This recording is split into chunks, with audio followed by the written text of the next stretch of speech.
Hello, j'espère que vous allez bien. Je viens faire cette petite vidéo pour donner mon point de vue sur ce qui se passe actuellement. C'est ma première, c'est la première fois que je fais ce genre de vidéo et tout. Et puis voilà, l'heure est grave.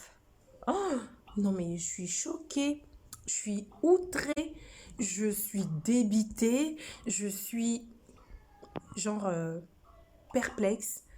J'ai pas les mots, j'ai... Non mais je sais pas ce que vous en pensez, mais c'est grave. L'heure est grave. C'est plus les petits affairages de bas niveau, hein.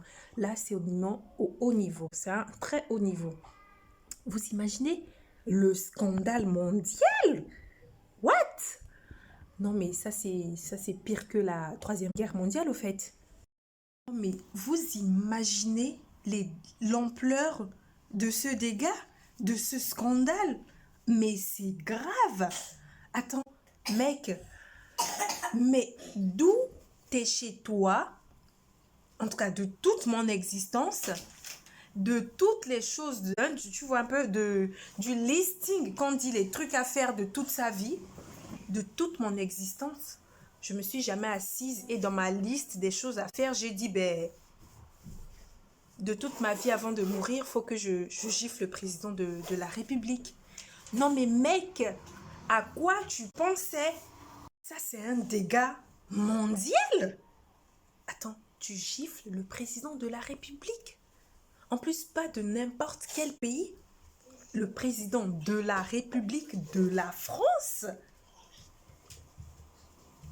Et je tiens à préciser que ma vidéo n'est nullement politique.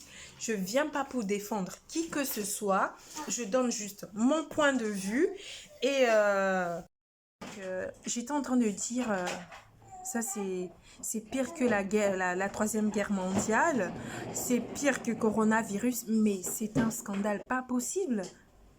Non mais d'où tu te lèves, tu vas gifler le président de la République. Pas de n'importe quel pays, de la France. Même si c'était le président de n'importe quel pays, on ne gifle pas un président de la République.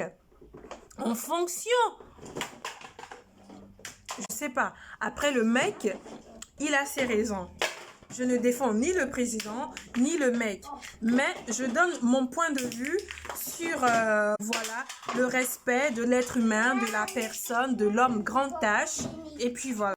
Je dis, ça c'est pire que coronavirus. Je répète parce que c'est grave. Je ne sais pas si vous mesurez l'ampleur du dégât.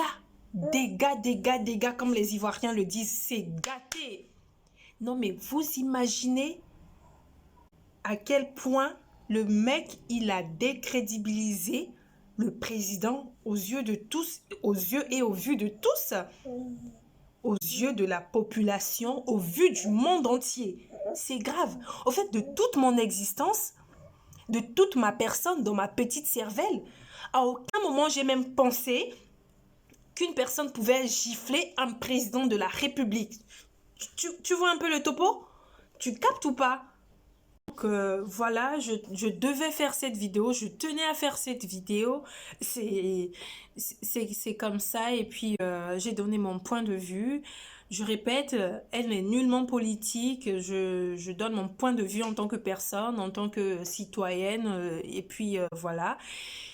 Et je suis encore outrée, je sais pas quelle... en tout cas, on attend de voir, on va suivre les informations, voir quelle serait la suite. Quel serait le sort réservé à ce monsieur et puis peut-être qu'Emmanuel dira un mot par rapport à ça non plus, je sais pas, je vais pas dire des trucs que je maîtrise pas. Donc voilà, si t'as aimé, partage, commente, abonne-toi et puis peace and love. J'ai oublié, où étaient les gardes-corps? C'est ma question. Où étiez-vous lorsqu'on a eu, le mec a eu, si je regarde bien la vidéo, il a eu à le serrer jusque là, jusqu'à l'avant-bras. Genre, hein, il est sûr d'avoir attrapé Macron et il a baffé. Non, mais où étaient les gardes-corps? Non, mais ils étaient à côté, mais peut-être ils se sont dit que le garde n'allait pas réagir tout de suite. Mais c'est pour ça aussi on prend des gardes-corps, parce que tu sais pas qui est qui, tu vois un peu. Oh là là, je vais plus parler pour parler. Donc, je suis encore choquée. De toute ma vie, j'ai jamais vu où quelqu'un se lève et gifle un président de la République. Tu vois un peu le truc? Donc, voilà, voilou.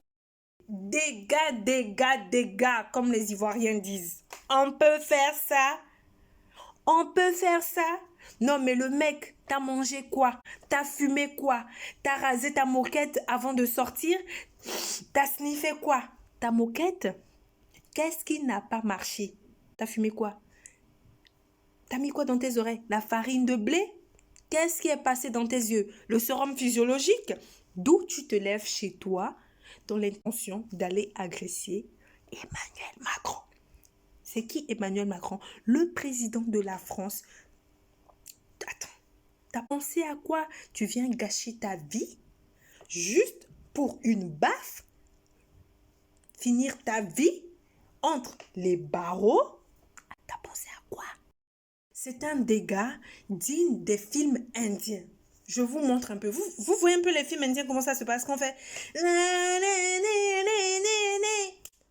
Avant que la personne tombe là, 10 heures peuvent passer.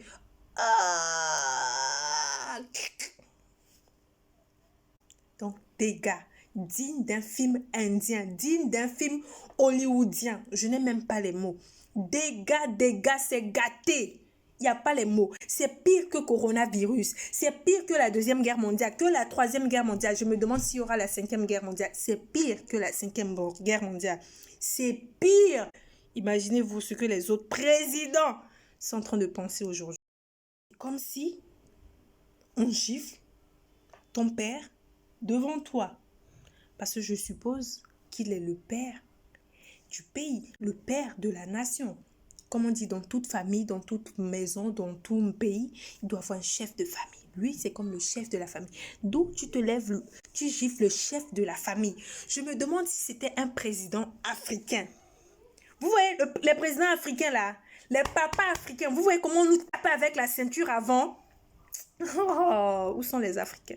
Vous vous rappelez quand les papas nous chicotaient? Donc, les présidents africains ont le sang africain dans le corps. D'où tu le gifles et puis le président africain va te regarder comme ça. Eh Dieu, fais mon palabre. Manière papa nous tapait avec la chicotte là. Mais les présidents africains, ils ont ça dans le sang. C'est le réflexe du père africain. Donc, je suppose que si c'était un petit jeune qui cherche à faire ça à un président africain et tout, je pense que le réflexe serait venu. Eh petit, n'a pas cela en bata? Non mais attends, tu te prends à qui là? Tu t'en prends à qui, pardon? J'ai pas envie d'appeler le nom des présidents ici, mais j'imagine certains présidents face à cette situation. Je pense que le petit aurait regretté d'avoir donné la gifle au président, hein, là je pense. Hein. Et je pense que demain... Si on dit on cherche le petit, mais on l'avait mis en garde à vue, on va dire on ne le trouve plus. Vous allez beau le chercher. Ah, le petit allait disparaître depuis. Je dis ça, je dis rien. Hein. Je fais que répéter ce qui a été dit. Je ne fais que répéter ce qui est sur les réseaux sociaux. Je ne fais pas de comparaison entre les présidents, je n'appelle pas à la haine, c'est juste mon point de vue. Je dis juste en tant que président africain, si c'était un président africain, comment il aurait réagi. Vu comment les mamans, regarde déjà comment les mamans nous ramassaient. Maintenant, tu imagines un papa quand il te ramasse, un papa d'Alada, je tape à la ceinture une fois. Oh, seuls les Africains peuvent vous dire comment nos parents nous ramassaient à la cuillère, surtout si tu as une mauvaise note à l'école. Donc, les papas africains, ils ont ça dans le sang. Encore plus un président africain. Il se préserve. Il se dit à toute situation, je peux... Keba, hein? Donc, je pense qu'un président africain, peut-être, il aurait réagi, il aurait... Petit, Keba, t'as capté ou pas? Bref.